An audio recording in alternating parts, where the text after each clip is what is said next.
Good morning everyone.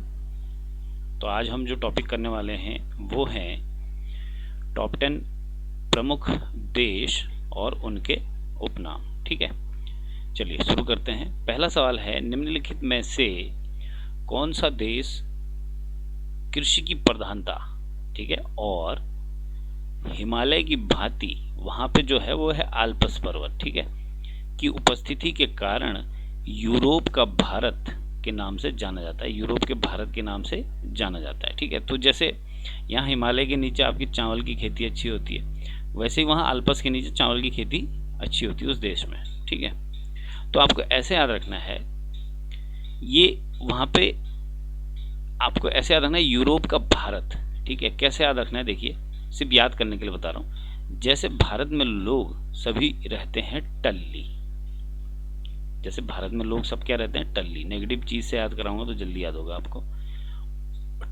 टल्ली।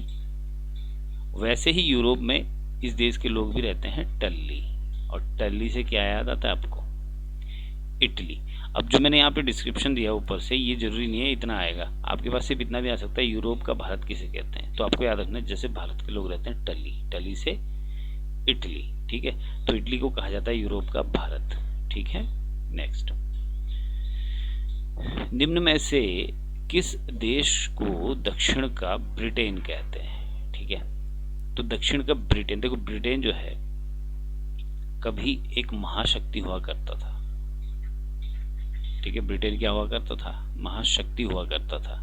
ठीक है, अब आपको याद रखना है, कोई किसी देश को हम ब्रिटेन कह रहे हैं, ठीक है, तो वो देश क्या आ जाएगा, बिल्कुल न्यूज में आ जाएगा।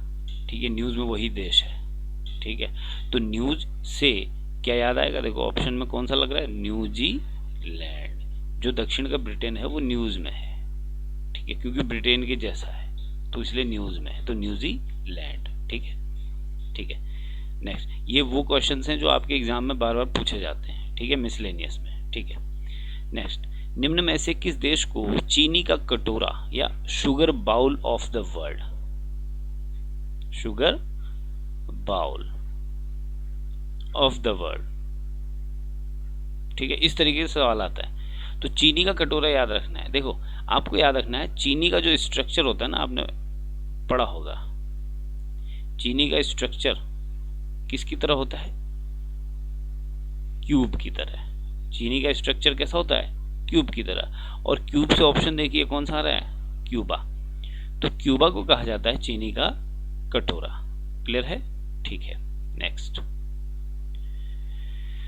अगला है हजार झीलों की भूमि नाम से किस देश, कौन सा देश प्रसिद्ध है। ठीक है, अब देखो यहाँ पे झीलें जो है ना, झील होती है ना, एक झील, दो झील, तीन झील, तो यहाँ पे कितनी है, हजार झीलें। ठीक है, आपको ये दिमाग में रखना है कि झीलों में क्या है,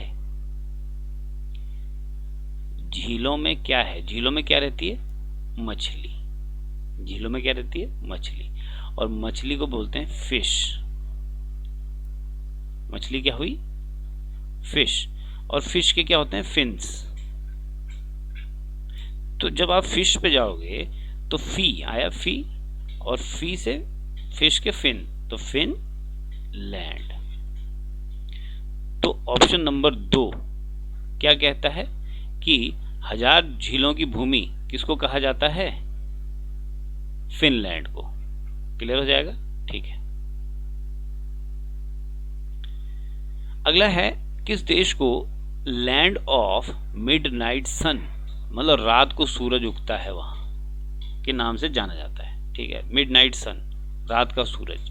ठीक है, तो कैसे याद करें, देखो रात को सूरज उग रहा है, जब आपने सुना कि रात को सूरज उग रहा है तो आपको भरोसा नहीं हुआ, आपने बोला नो वे, ऐसा नहीं हो सकता, तो आपने बोला नो वे, और नो वे के बीच में आर लगा दो, तो कौन सा देश बना, नॉर्वे। ठीक है, तो लैंड ऑफ मिडनाइट सन किसे कहते हैं, नॉर्वे को। ठीक है, क्वेश्चन में ही आंसर छिपा हुआ है, बस आपको ढूंढना है। नेक्स्ट, एंटलीज का मोती किस देश का उपनाम है। अच्छा, इसमें ना एक चीज आ रहा है, इसमें एंट आ रहा है, एंट माने चींटी, और चींटी के लिए मोती क्या है, चींटी मोती उठा के जा रही है अपने सर में। आपको पता है चींटी क्या चीज पे ज्यादा अट्रैक्ट होती? मीठे पे, और मीठे में उसमें उसको पसंद है चीनी। तो एंट का जो मोती है वो है चीनी, और चीनी का कटोरा थोड़ी देर पहले बताया था, चीनी, और चीनी का स्ट्रक्चर कैसा होता है? क्यूब, और क्यूब से क्यूबा। ठीक है, तो एंटलीज का मोती भी किसको बोलते हैं? क्यूबा को। ठीक है, नेक्स्ट, सफेद हाथियों का देश किसे कहा जाता है? ठीक है, आपको याद रखना, सफेद हाथी। अच्छा, हाथी जाना जाता है अपने वजन के हिसाब से। ठीक है, हाथी की क्या होती हैं? जांघें मोटी होती हैं। ठीक है, तो आपको याद रखना है सफेद हाथी, सफेद जांग, सफेद जांग, सफेद हाथी होगा तो उसकी जांग भी कैसी होगी? सफेद। और जांग को क्या बोलते हैं? थाई। जांग को क्या कहते हैं? थाई। और थाई से क्या होगा? थाईलैंड। सफेद जांग, ठीक है, तो थाईलैंड। सफेद हाथी की सफेद जांग, ठीक है, तो उसकी थाई कैसी है? सफेद, तो थाई से थाईलैंड। क्लियर है? ठीक है। और एक ऐसा ही कंफ्यूजिंग क्वेश्चन आता है, लैंड ऑफ 1000 एलिफेंट, वो था white elephant. Land of white elephant is Thailand, but land of 1000 elephants ये किस देश का नाम है? ठीक है, कैसे याद रखना? देखो, लैंड ऑफ 1000, वहां 1000 हाथी पाए जाते हैं। तो पहले जमाने में क्या होता था? राजा को हाथी मिलते थे, राजा बोलता था उन हाथियों को यहाँ ले आओ। ठीक है, तो 1000 हाथी वहां राजा को दिखे, और राजा ने कहा हाथियों को यहाँ लाओ, हाथियों को यहाँ लाओ। ठीक है, 1000 हाथियों को यहाँ लाओ, और लाओ से लाओस, बहुत ही इंपॉर्टेंट। इसमें और उसमें बहुत कंफ्यूजन होता है, white elephant and 1000 elephant. Next, पवन चक्कियों की भूमि, पवन चक्कियों की भूमि, इसका मतलब यहाँ हवा अच्छी चलती है। ठीक है, तो पवन चक्कियों की भूमि किस देश को कहा जाता है? ठीक है, जो विंड एनर्जी है, ठीक है, उसके उत्पादन में काम आती है पवन चक्कियां। तो पवन चक्कियों की भूमि, जब पवन चक्की चलती है, ध्यान दो, किससे चलती है? हवा से। और उस वहां हवा का क्या होना चाहिए? दर अच्छी होनी चाहिए। हवा की क्या अच्छी होनी चाहिए? एक मिनट,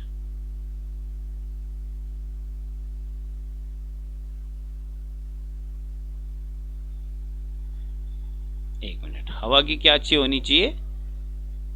दर। ठीक है, और दर से आपका देखो इसमें दर आ रहा है, और दर से क्या हो जाएगा? नीदरलैंड।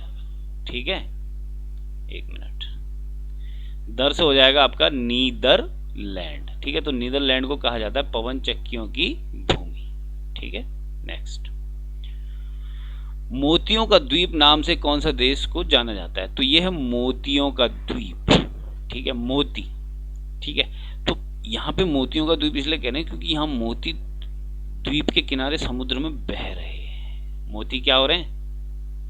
बह रहे हैं। और बह से ऑप्शन देखो, ऑप्शन नंबर 3, बहरीन। मोतियों का द्वीप इसलिए कहते हैं क्योंकि यहाँ समुद्र में मोती बह रहे हैं। ठीक है, तो बह से बहरीन। क्लियर है? तो आपके 10 क्वेश्चन इंपोर्टेंट हो चुके हैं। ये एग्जाम्स में बार बार पूछे जाते हैं, खासतौर पर इसमें वो लैंड ऑफ व्हाइट एलिफेंट्स और लैंड ऑफ 1000 एलिफेंट्स बहुत ज़्यादा पूछा जाता है। ठीक है, ठीक है, थैंक यू वेरी मच।